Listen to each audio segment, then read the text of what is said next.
सरकार ने बहुत कुछ किया है और इस बार पहले मैं अकेला था और इस बार तो पूरे एनडीए गठबंधन मेरे साथ है।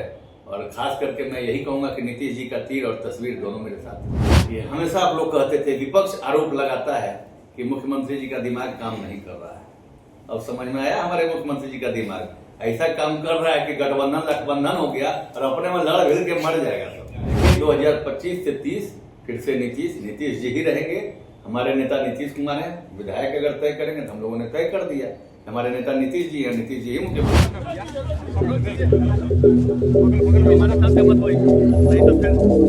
संभालना मुश्किल है।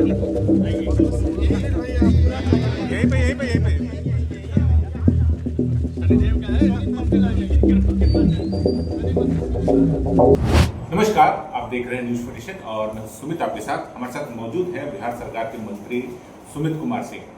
आज अपना नामांकन किए हैं, नामांकन करके अपनी कार्यकर्ताओं से मिले हैं और कार्यकर्ताओं को बड़ा भोज भी खिलाया है।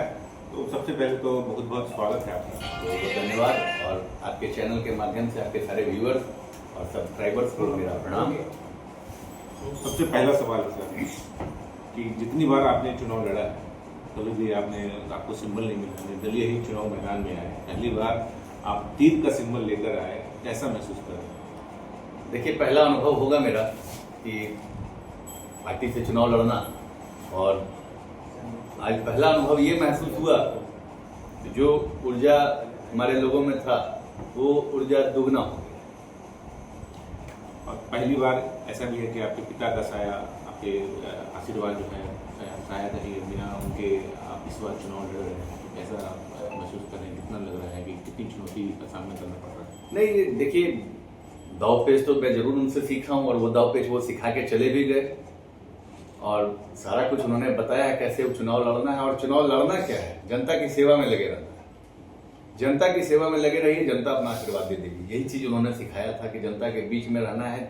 वो नहीं भी है तो भी आप देख लीजिए, लगातार पिछले 15 साल से मेरा जो नियम है ये जो चल ही रहा है। आप लगातार देख ले, सुबह उठते हैं तो हम जनता के बीच में रहते हैं, घर पे जब रहे, उसके अलावा जब जनता दरबार समाप्त होता है तो फिर हम अपने क्षेत्र में चले जाते हैं। और सप्ताह में 2 से 3 दिन तो मेरा फिक्स ही होता है, सैटरडे संडे, कि हम अपने विधानसभा में रहते हैं। और अपने विधानसभा में जो हमारे यहाँ के जो भी लोग हों, जो सबसे पिछले पायदान पर बैठने वाले लोग, मैं उन तक जाकर उनसे पूछता हूँ कि क्या मेरे लिए कोई काम हो तो जरूर बताएं, और वहां से फीडबैक लेता हूं और तब जाकर जानकारी मिल पाती है कि मुझे क्या काम करना है और क्या काम करवाना है। इस बार जो आप जनता के बीच जाइएगा तो पहले तो निर्दलीय प्रत्याशी के तौर पर जाते थे, अब सिंबल लेकर जाइएगा, तो क्या लग रहा है, क्या मुद्दा होना चाहिए इस बार जनता के बीच? नहीं, देखिए, सरकार ने बहुत कुछ किया है और इस बार पहले मैं अकेला था और इस बार तो पूरे एनडीए गठबंधन मेरे साथ है। और खास करके मैं यही कहूंगा कि नीतीश जी का तीर और तस्वीर दोनों मेरे साथ है। अब महागठबंधन की बात कर लेते हैं। जो राज्य स्तर की राजनीति चल रही है उसमें महागठबंधन लग रहा है कि कमजोर पड़ रही है, क्योंकि बहुत जगह देखा गया है कि दो प्रत्याशी, कांग्रेस से भी है प्रत्याशी और राजद से भी है प्रत्याशी। तो क्या लग रहा है, महागठबंधन कमजोर हो गई बिहार में? नहीं, ये प्रश्न हम आपसे, एक प्रश्न हम आप लोगों का हमेशा हुआ करता था। ये हमेशा आप लोग कहते थे, विपक्ष आरोप लगाता है कि मुख्यमंत्री जी का दिमाग काम नहीं कर रहा है। अब समझ में आया हमारे मुख्यमंत्री जी का दिमाग ऐसा काम कर रहा है कि गठबंधन हो गया और अपने में लड़ भिड़ के मर जाएगा सब। तो इस पर जो सिंबल मिला है आपको, तो क्या लग रहा है, किनका सबसे ज्यादा योगदान रहा आपको सिंबल देने में? हमारे नेता सिर्फ और सिर्फ नीतीश कुमार। मैं पहले भी 2010 में जीता था, अपना समर्थन नीतीश जी को दिया हूँ। 15 में चुनाव नहीं जीत पाया, निर्दलीय लड़ा, लेकिन फिर भी मैं नीतीश जी के साथ रहा। 20 में फिर चुनाव लड़ा, निर्दलीय चुनाव लड़ा, फिर विधायक बना, किसी पार्टी से नहीं था, लेकिन मेरा बिना शर्त के जो समर्थन था। पहले दिन आपने देखा होगा कि जब मैं चुनाव जीत कर गया था, पहला दिन नीतीश जी के घर पे मेरी मुलाकात हुई और बिना शर्त हमने समर्थन उनको दिया और 3 शपथ ग्रहण हुआ है मंत्रिमंडल का। हमारे नेता का विश्वास इस तरह से रहा है कि अपने 3 शपथ ग्रहण में मुझे अपने साथ वो शपथ ग्रहण। अच्छा, आपके क्षेत्र की एक बहुत ही बहुप्रतीक्षित योजना है बरनार जलाशय योजना, जिसमें बहुत सारी राजनीति भी हुई, बहुत कारण से वो लटक भी गया, लेकिन आखिरकार चुनाव से पहले उसका शिलान्यास हो गया। तो क्या लग रहा है, कितना बदलाव आएगा आपके क्षेत्र में और चुनाव में इसका क्या फायदा मिलेगा? देखिए, जो मुद्दे थे 2020 के चुनाव में, बस यही एक मुद्दा था जो बहुत बड़ा चुनावी मुद्दा हो सकता था इस बार चुनाव से पहले, अगर पूर्ण टेंडर नहीं होता। वैसे तो आप काफी बड़े चैनल के आप पत्रकार हैं और आप भी इस बात को समझते होंगे। टेंडर हो जाने का मतलब क्या होता है? टेंडर हो गया मतलब कि टेंडर हो गया। टेंडर यानी कि जब कोई चीज पारित होता है तभी टेंडर होता है। टेंडर हो गया, 50 साल से लंबित योजना इसको कह सकते थे। 5 दशक से ये योजना लंबित। 2010 में मैं जीता था और एक रिकॉर्ड भी आप पता कर लीजिएगा। बहुत ताल ठोकने वाले, गाल बजाने वाले आएंगे। 2010 से लेकर 2014 तक में आधा जमीन 735 एकड़ भूमि हम लोगों ने उस वक्त ट्रांसफर करवा दिया था। 2015 में हम चुनाव हार गए। गाल बजाने वाले से पूछिए, इस 5 साल में एक भी एकड़ अगर ट्रांसफर करवाए होंगे कहीं पे तो देखते हम लोग। एक एकड़ कहीं ट्रांसफर नहीं हुआ। फिर 2020 में जब हम चुनाव जीते तो शेष जमीन जो थी वो फिर हमको पूरा 5 साल काम करना पड़ा। और काम करते करते 25 तक में जब सारा जमीन का प्रक्रिया पूरा हो गया तब जाकर उसका टेंडर हुआ है। और उसको कोई अगर कहता हो झूठा है तो जाकर देख ले, वहां पे कंपनी काम भी शुरू कर चुकी है और काम चालू भी है। कुछ पुल पुलिया अभी भी आपके क्षेत्र में नहीं बन पाया है, तो वैसे जो भी क्षेत्र है जहाँ पर पुल नहीं बन सका है या फिर सड़क नहीं पहुंच सकी है, तो वैसे गांव के लोगों को, क्षेत्र की जनता है, उनको क्या संदेश देना चाहिए? मैं यही कहूंगा कि अभी आपने देखा है तकरीबन सारे पुल पुलिया, अब मुझे लगता है गिनकर 10 पुल नहीं होंगे हमारे यहाँ, क्योंकि पिछले 5 साल में 50 से अधिक पुलों का टेंडर हुआ।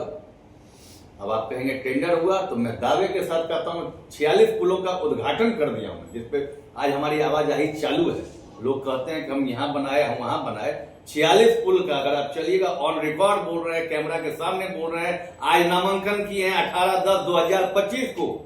न्यूज फॉर नेशन आपको मैं बता रहा हूं, मेरा एक भी बात अगर आपको गलत लगे, 11 तारीख को चुनाव है ना, नामांकन करने के बाद भी मैं घोषणा कर रहा हूं कि मैं राजनीति से संन्यास ले लूंगा। 46 पुल का उद्घाटन किए हैं और काम चालू, मतलब बाकी जो शेष पुल है पे काम चालू और वो भी कंप्लीट होगा, ये भी हम कह रहे हैं। और इसके अलावा जितनी सड़कें बनी है, जितने आहर पोखर हमारे हुए, वो सब मतलब हरित क्रांति के लिए हो रहा है। हरित क्रांति आएगा, सड़कों का जाल बिछ रहा है, उससे उद्योग के निवेशक हमारे यहाँ आ रहे हैं।